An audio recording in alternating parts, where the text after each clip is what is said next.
Stick it off. Hey, everybody. Thanks for joining us. My name is Andrew McCauley. We are doing a blab on what the hell happened, all the changes that have been going on online in the last week or so. There's lots of changes, lots of things going on. I'm joined by Will Hankey. G'day, Will. Hey, Andrew. Hey, if you've just joined us and you want to partake in our little blab, you can do that too. We have not locked the seat. You can jump in. We're going to chuck up some items. We've been doing some research. We have a few things that have been happening. Of course, Facebook features in a lot of this regularly for some reason or other. But we also have some news on LinkedIn. We have some PlayStation news. Not that we're into PlayStation, but we have some other bits and pieces too. So stick around. If you've got any input and insights into what we're talking about, we'd love to hear them as well. Will, you are the king of Facebook. Tell us what's going on with Facebook and the changes that are going on out there. Apparently so. This week it seems to be all Facebook news. They came out with something called interactive videos, which is pretty sweet. I'll post a link in there. So they let you actually kind of overlay a video now with various different links to whatever it is you're doing. So in the example, they've got Selena Gomez video, and they've got links on the video when you mouse over it where you can sign up for her Instagram. You can find tickets. You can get a hotel near her next concert, all kinds of stuff. So very cool, very cool. So I had a look at a product that came out about 8 months ago that did the same sort of thing, not on Facebook, but on videos that you can put on your own site and put a skin over the top. And basically you had 5 or 4, how many of you wanted, 5 little sections of different parts. So let's say you're a kitchen gadget shop and you're selling different gadgets and you're doing a video about how these gadgets work. You could put little buy now buttons or tags, like a price tag thing, so people could click on that. It would pause the video and it would take them to a page to go and buy that item. And then you could go back to the video and watch it as well. Then I heard Facebook's rolling this stuff out too. So it's going to be pretty interesting to see how that works. Do you know much about it? Have you seen it in action yet? No, just on the link that I shared there, they've got a couple examples of it. Yep. But it looks pretty cool. So YouTube kind of has something like this where you can put little annotations that pop up. They're usually subscribe here and that kind of stuff. But this is very cool because it's a lot more graphic driven and it has pop outs and different things that move out. And I like it. Yeah, I think it's going to be a big changer for 2016. It's going to be pretty interesting. We're going to see that and see all sorts of fun things coming out from that one. Yeah. Another thing that they've done is they came out with something called professional services, which is facebook.com/services. And when you go there, it basically just asks you what you're looking for and what location. So since most people have their locations turned on, it typically knows where you're at. So you can just type in plumber and it'll tell you various plumbers within the area that you're in. So very Yelp-like, I think. So yeah, kind of interesting. I don't know if it works for something like pizza or a restaurant. Oh, it does. I typed in pizza and it says pizza places. And then I hit search there. And so it'll tell me all the different places. So I think what they're going to do is most likely start tying these to the ratings. When it does pull up, it seems like the ones with the higher ratings are listed instead of who's the closest to me. So is there an easy access to reviews from mobile device? So if you're out and about and you want to go to a bar or a restaurant or something like that, is there easy to tap on an icon, or is there something you have to remember for now? You know what? I'm not sure how you get to it from the actual mobile app. I haven't seen any new buttons on here as far as how to get to the services part of it. But that would be that would make more sense versus sitting at home typing in facebook.com/services and looking something up. Well, I mean, the amount of mobile use right now, it would make sense that it rolls out. I'm sure it's going to be on mobile. Sure it is. Yeah. Maybe we just haven't discovered that yet. Okay, cool. What else we got on Facebook? Now, I will say one last thing on that. There is a button when I go to post something on Facebook. There is a little pin there where it says search for places. Maybe that's always been there. I've just never noticed it.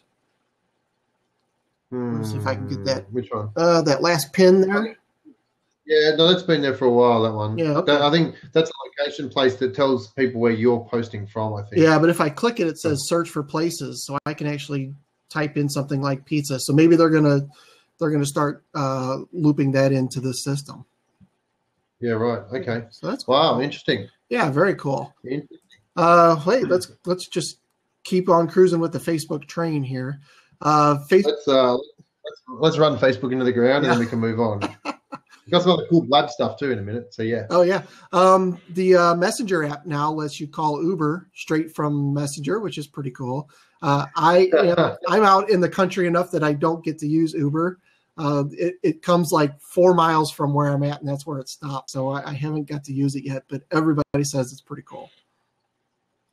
Yeah, and so now you can dial it in from your Messenger app, right? So you can just say, "Hey, I'm looking for Uber." Yeah.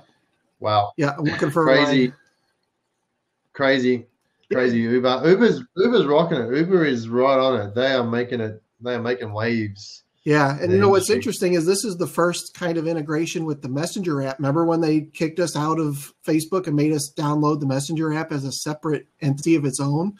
So now maybe this is some sort of way to start monetizing that as well.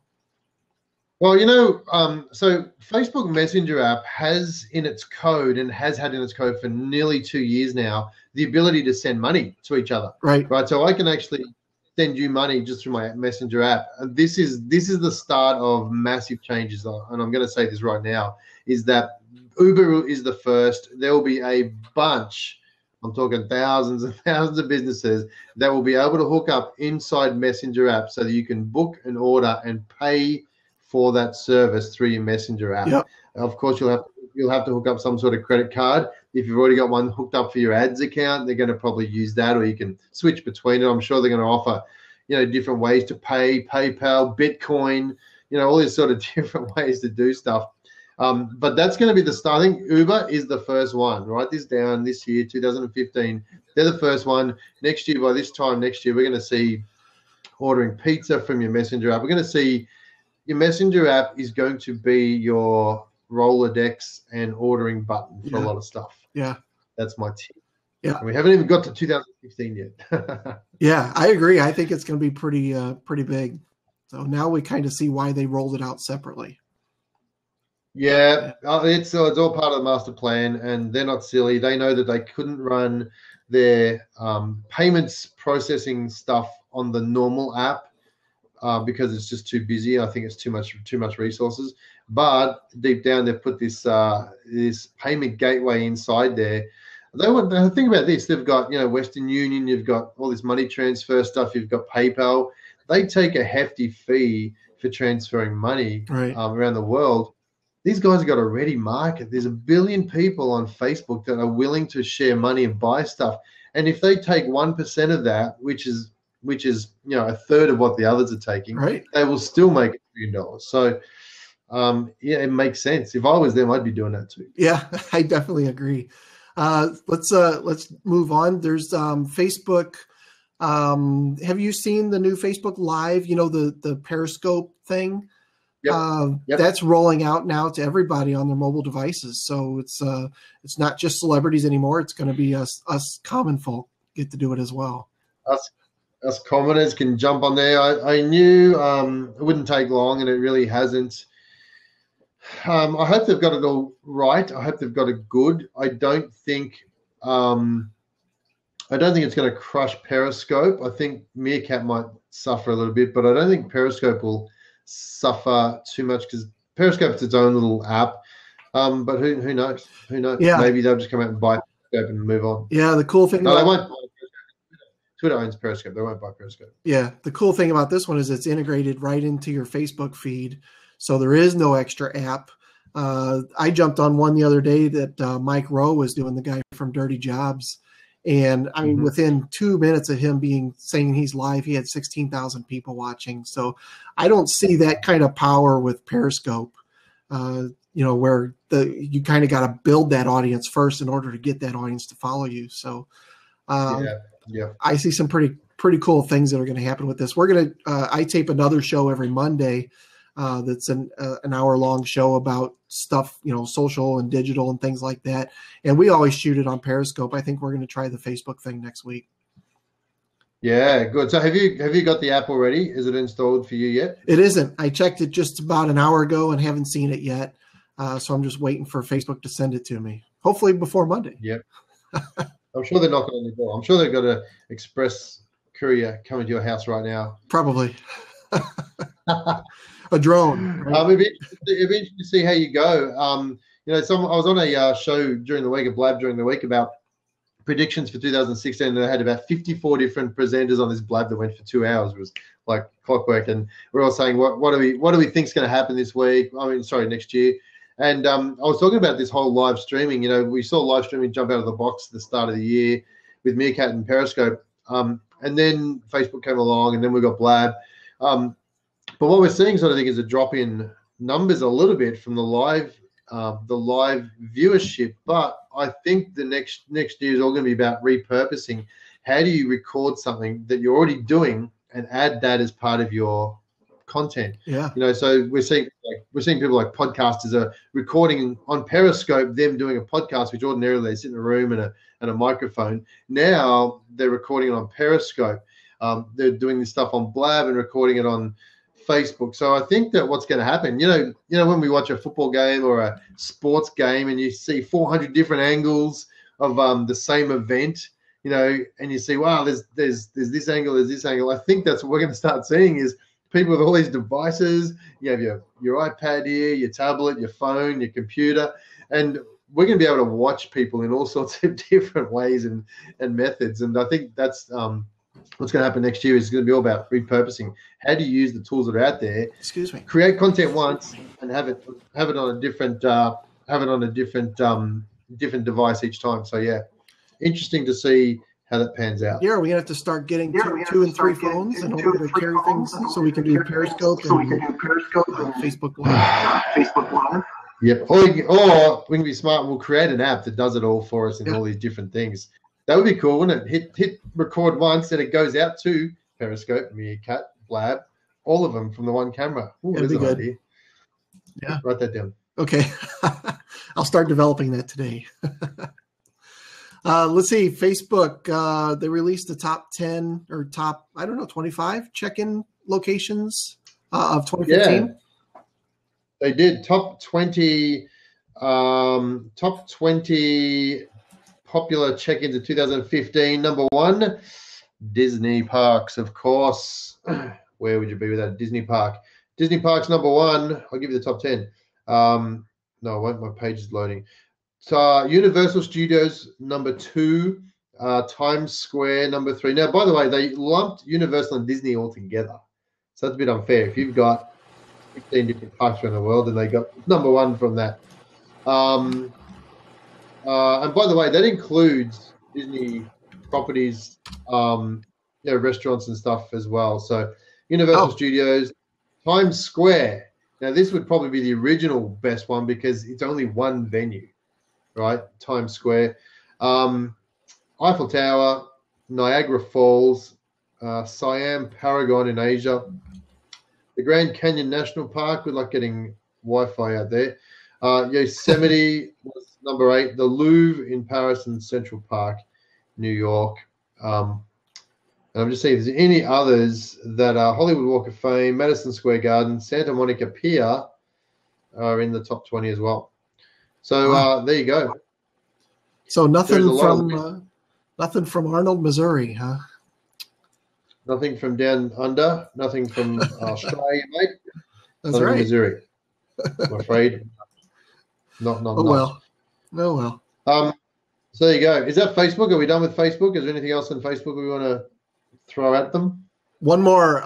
This is for us digital marketers. They've made some changes to the Power Editor so that you can switch between accounts without having to go and download that account, which is pretty cool because it's a little time consuming when you want to switch back and forth. Yes. Do you use Power Editor? Yep. Yeah, I love Power Editor. Yeah. I think it's good. It's good, although they keep changing it, but that's Facebook, and you get used to it. Yeah. Yeah, I think switching between accounts is going to be great. It's going to be a time saver, if nothing else. Sure is. Sure is. How about some Blab news? Blab. So yeah, upper. What corner is that? Upper right-hand corner. They've got a new map now that shows where people are when you're broadcasting. And also, if you're just watching the Blab, I think you still get access to see that as well. Yeah, I think so. Actually, let us know if you guys are watching this. I saw one this morning, and I was just a viewer on one. So I can see where people are calling in from. They're almost stalkerish. I can't see who's where, so I can't tell which person's where. The green dots are the hosts, so that's me and Will in there. I can see we've got someone from either UK or Spain out that way, and there's a couple of people on the East Coast as well. So, hey, that's just another cool feature. It's only been live less than 24 hours, by the way. Yeah. So, yeah. And there's also something, this communitymanager.cat joined. So this is somebody that's new, and it says it's their first day on Blab. Welcome them. So if it's your first day, there's a little button that pops up for the host, and we can click that and welcome that person to your stream. So that's kind of cool. Have you done that? Did you welcome them? I did. Yes. And what did it say?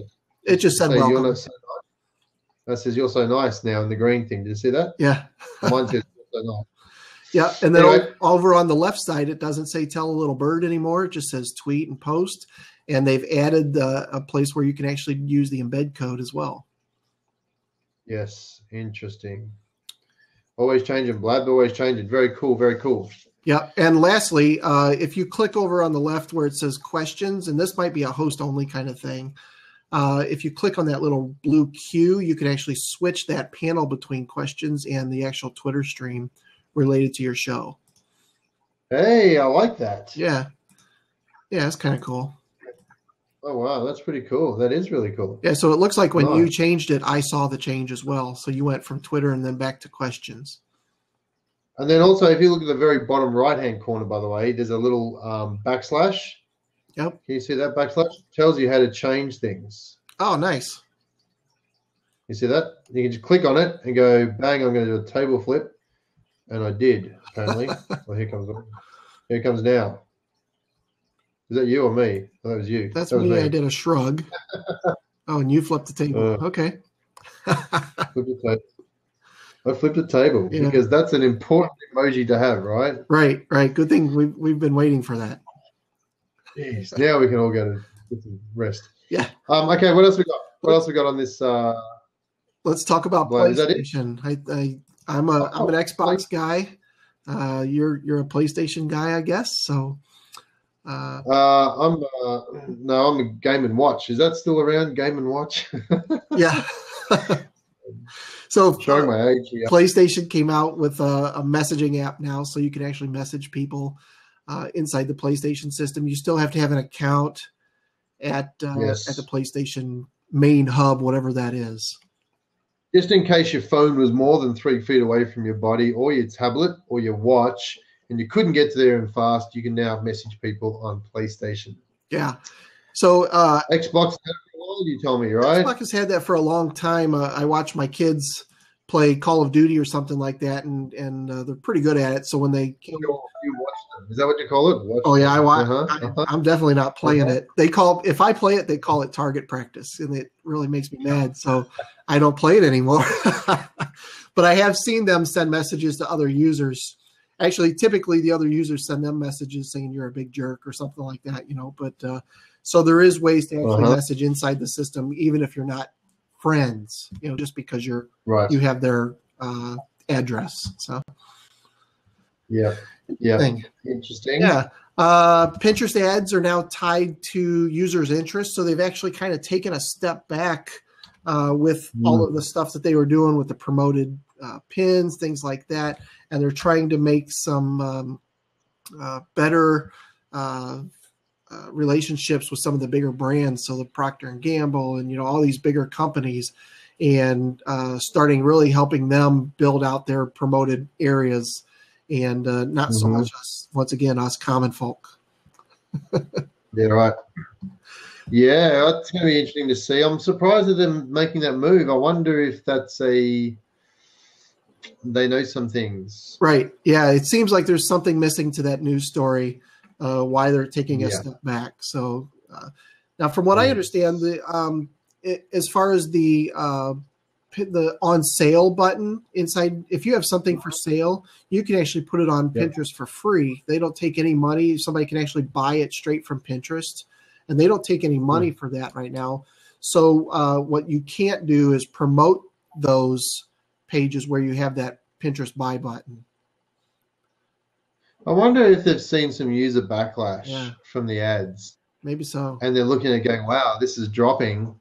We're getting feedback that it's been the ads that are turning people off. Right. I know they've got to make money, but I wonder if that's a part of the case.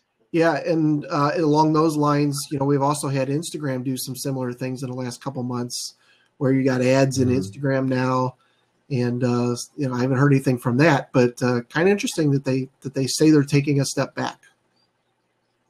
Well, Facebook are really hell bent on making you run ads on Facebook for Instagram now, through their Facebook panel, because everything you do is like, hey, you want to run an ad for Instagram on this? It's like, no, I don't. Right.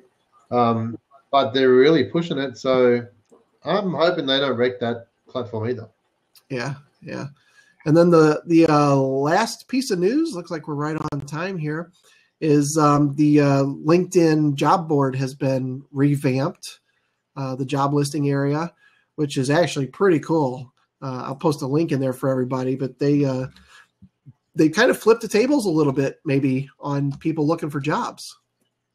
Yeah, big time. I saw that, and you and I were discussing this, but so it looks like that what they're doing is providing data for employees to check out a company. Now, it's always been a case of they drill you, they want to know everything about you before you come and work for them. But what about the employee going, do I actually want to work for you guys? Are you the right company to be working for? What are your people like? What are the people that work there do?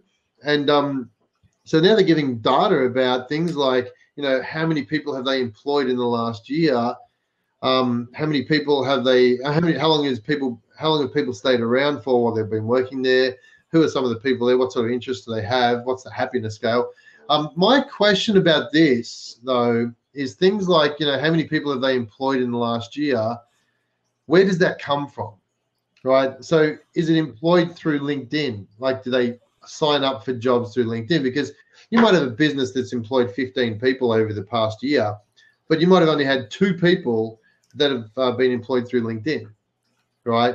Right. And you've got 30 from friends or words of mouth, or just local marketing or whatever it may be, that don't get reported in those stats. So you could see some false evidence. Yeah, I think the numbers probably won't be 100% accurate, but when you get a job, one of the things you do is go update your LinkedIn profile and tell them that. Maybe there's other profiles that you update, and maybe they're grabbing that data. It says that they've kind of hooked up with some of the big data companies, so maybe they're pulling that in from a couple other places as well. Okay, yeah, it could be a good point. Interesting to see how that works. Yeah. Okay. Yeah, it also shows you some information. That's my dog. It also shows me some information on where people are hired from. So, like the example that they showed, Acme hired 17 people from the University of Michigan. So that's kind of cool. Oh, hey, that's where I went to school. I might have a pretty good shot at getting this job. Yeah, right. That's good. That's pretty cool. Yeah, some really good data in there to see. It actually shows the employees' profiles. You can look at their profiles, see what they like, see what kind of things they enjoy, and see if you're a good fit for the business. Or see if you're connected to any of them, or connected by second degree to say, hey, put a good word in for me. Yeah. Interesting. I like it. That's a good move, I think, on LinkedIn's behalf for people looking for jobs. Yeah, and I think it's good because my wife's looking for a job, and she struggles with the Monster.com and the temp agencies and stuff, and LinkedIn it just makes sense that they should really work on boosting that area up. Yeah, really interesting. Yeah, very good, very good. I think that's it, man. I think we pounded through our list of Facebook plus one. Any have you seen Star Wars yet? No, I've never seen any of the Star Wars movies. Oh, that's right. We spoke about that. We spoke about that. Yeah, That's right. I'm hanging up. And we're still friends. I'm about to see it in the next 2 hours. I'm about to go and check it out in the next 2 hours, which will be exciting. I don't think I've done a lunchtime matinee since 1983, probably when Return of the Jedi came out. Oh, yeah. So I'm not super excited. I'm not one of those freaky excited people, but I don't think I've ever been to the movies on the opening day. Oh, is that today? Ever. Today, I think it opened yesterday. Oh, yeah, yesterday, today, whatever. Yeah. Okay. I call it the same thing. Opening weekend. Let's say opening weekend. Never been to opening weekend. Fair enough. Yeah. They have movies every hour on the hour. They have movies at the local cinema every hour on the hour. This movie, it's just insane. I think it's going to break some records. We'll probably be talking about some records on next week about Star Wars. Yep. The only comment that I've heard about it, and it's not a spoiler, but it's that apparently people are saying the video or the movie was fairly short. They were hoping it would be a little bit longer. Huh. So, well, next week is Christmas Day, by the way. We're not going to be doing this on Christmas Day. And if anybody's blabbing on Christmas Day, good luck to you. Yeah. Hey, could be busy. And the week after is probably New Year's Day, so we're probably not going to do it on that day. So maybe a couple of weeks before we do the next What the Hell Happened. Yeah, we may end up having to do an hour show if there's 3 weeks worth of new information. We'll have to see. There you go. That's the plan. Let's do an hour show, and we're getting some guests from all over the place to talk about different stuff. Yep. How's that sound? Sounds like a plan. Sounds like a plan. All right. Well, thanks everybody for joining us. Pop it in. Thanks. We know where you are. We can see you on the map. We're coming to haunt you. That's cool. I like the map feature. I do. Yeah. Have a good Christmas, Will. Yeah, you too. Am I allowed to say Christmas in this country? Sometimes I feel like I'm swearing. It's our show. We can say what we want. It's our show. Happy Christmas. All right. All right, everyone. See you later. Yeah. Take care, everybody. Bye.